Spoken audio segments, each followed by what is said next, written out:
ये देखो।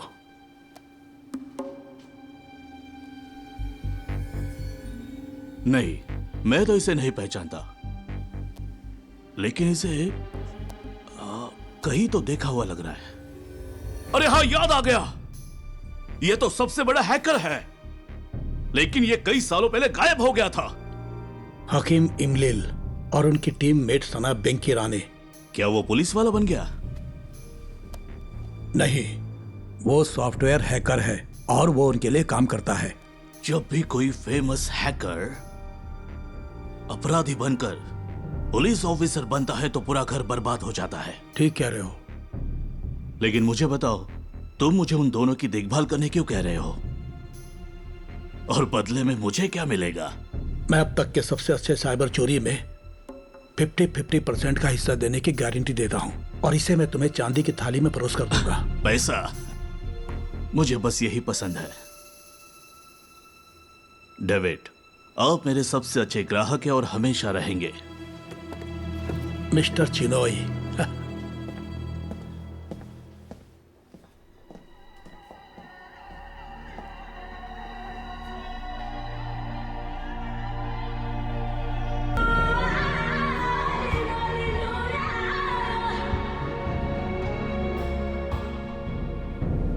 हकीम,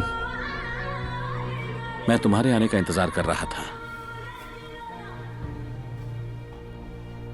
मैं तुम्हारी उलझन समझता हूं और अपने आप से पूछे गए सभी सवाल आज मैं आपको यह बताने वाला हूं कि आप यहां कहां से आए हैं और आपके पूर्वज कौन थे।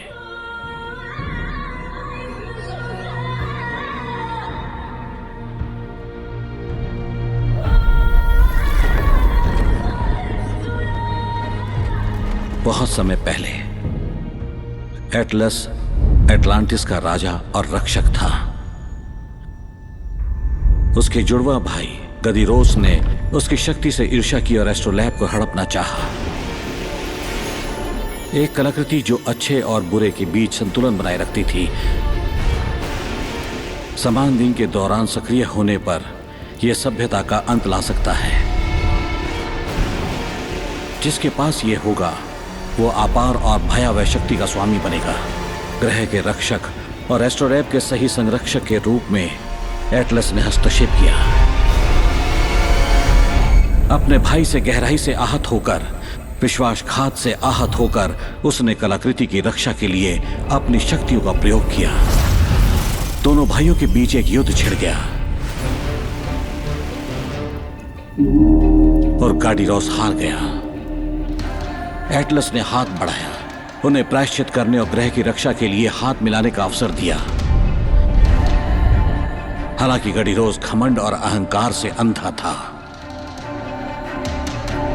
अवसर का लाभ उठाकर उसने एटलस की दया का फायदा उठाया, उसे धोखा दिया और एस्ट्रोलैब चुरा लिया।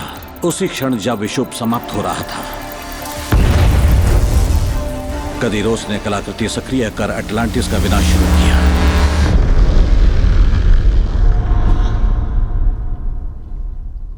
और अब यहां तुम हो हकीम। लेकिन मैं ही क्यों? हकीम, तुम चुने हुए हो जैसे एटलस। तुम्हारे असली माता पिता ये जानते थे। उनका लक्ष्य आपको एस्ट्रोलैब खोजने में मदद करना था। ब्रह्मांड की रक्षा करो जैसे एटलस ने की थी। मेरे असली माता पिता? हकीम अतलासी, तुम्हारा असली नाम। 30 साल पहले जब तुम्हारा जन्म हुआ, सशस्त्र पुरुषों का एक समूह गांव में आया जहां तुम्हारे माता पिता अपने दोस्तों के साथ काम करते थे।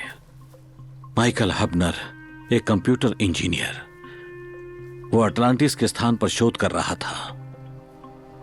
प्राचीन शहर की 51 भौगोलिक विशेषताओं पर यह स्थान एक स्पष्ट संकेत की अनुमति देता। वो स्थान जहां एस्ट्रोलैब और अटलांटाइड स्थित है। तुम्हारी मां के पास तुम्हें छुपाने का बस इतना ही समय था। इससे पहले उन्होंने तुम्हारी मां और तुम्हारे पिता को मार डाला और उनकी सारी खोज चुरा डाली। लेकिन ये मेरी शक्तियों को नहीं समझाता। ये जादू है। मैं किसका चुना हुआ हूं? हकीम, तुम तत्वों के रक्षक हो और तुम्हें एस्ट्रोलैब खोजना होगा संपात से पहले, जो इस महीने की 22 तारीख को होगा, रात 9:21 पर।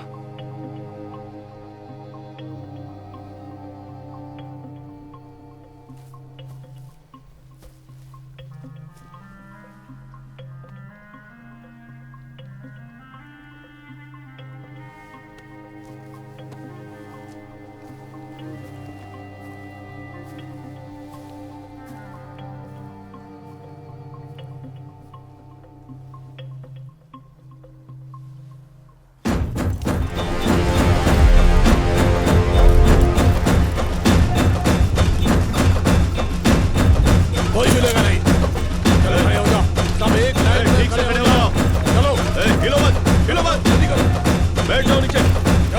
चलो सब खड़े हो जाओ। तरफ देखो। चलो लेट जाओ, नीचे बैठ। हाथ ऊपर, हाथ पीछे।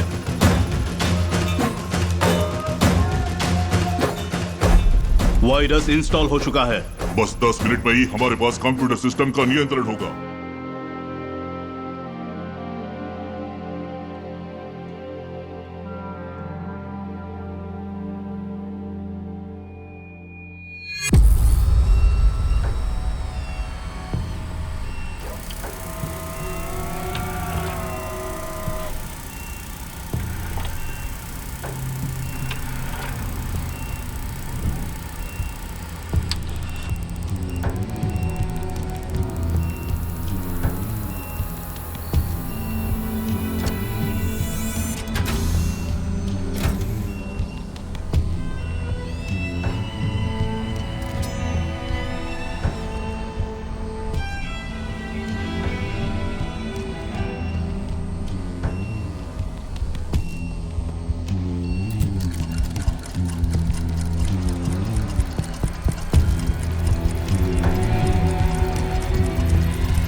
तुम चिंतित लग रहे हो और थके हुए भी।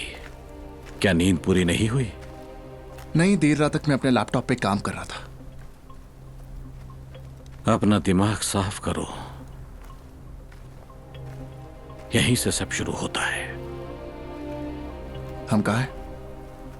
तुम्हारे घर में। क्या?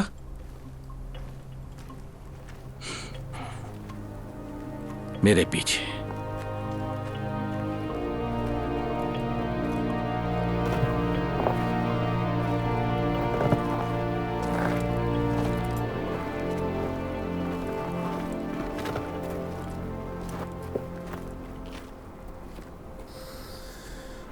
क्या तुम्हें हवा महसूस हो रही है?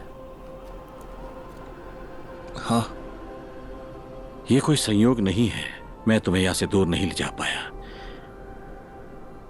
यहां एटलस एक शक्तिशाली हवा को चलाता है।